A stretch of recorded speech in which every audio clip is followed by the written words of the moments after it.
Selamun Aleyküm ve Rahmetullah Rahman müəllim. Aleykümselam və rəhmətullah. Rahman müəllim, Quranda yazılan möcüzələr haqdırmı?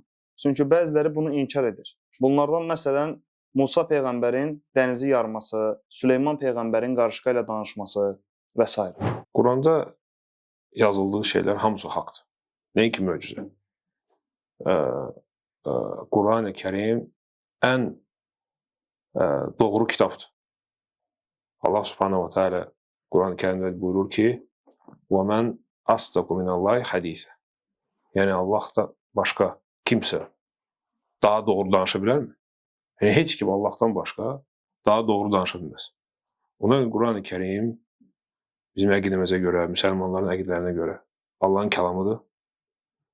Cəbrail əleyhissalam onu eşidib Allahdan və Peyğəmbər sallallahu əleyhi və səlləmə çatdırıb. Necə var? Və Peyğəmbər sallallahu əleyhi və səlləm də bizə çatdırıb. Ona görə Quran-ı Kərimdə nə varsa hamısı haqdır.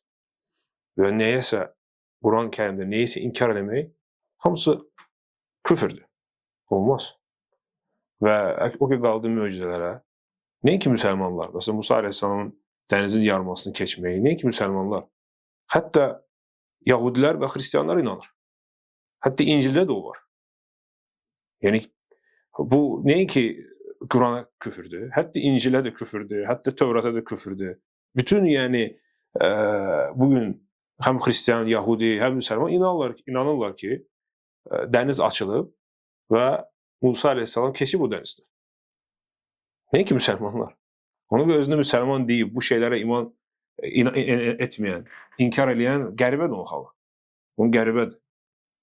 Bu məsələdə Yahudi və Xristian ondan daha çox bu məsələdə iman gətirib. Yəni çünki bu şey inanır. Ona görə belə şeylərə, yəni kim belə şeyləri inkar edir, onlara fikir verməyin. Var düzdür, bu yeni bir şey deyil. Yəni müsəlmanlardan olub tarix boyu belə insanlar ki, Mötəzilər xüsusən, onlar deyirlər ki, biz məntiqlə ölçürük.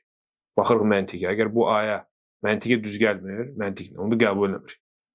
Amma hətta onlar o dərəcəyə çatmamışdılar ki, bu şeyləri inkar eləsinlər.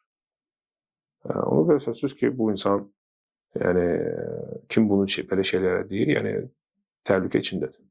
Hətta məsələn, o günü, yəni Musa əleyhissalam dənizdən keçdiyi gün, onun qövmü xilas olduğu gün Firondan, Yahudilər bayram keçirdilər, indiyəcən.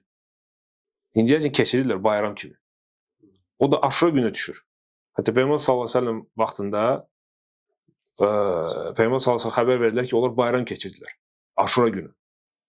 Peyğəmbər sallallahu əleyhi və səlləm soruşdu, niyə görə? Dedi, çünki Musa əleyhissalam bu gün keçib.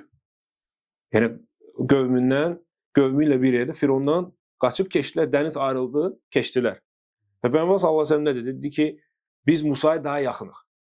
Biz də oruç tutacağıq, amma fərqlənmək üçün ya bir gün qabaq, ya bir gün sonra tutacaq, yəni əlavə. Ona görə hətta yəni bu bayramdır Yahudilərdə və hətta müsəlmanlar da görürsüz buna belə bir önəm verir. Ona görə Aşura günü oruç tuturlar. Allah da yaxşı.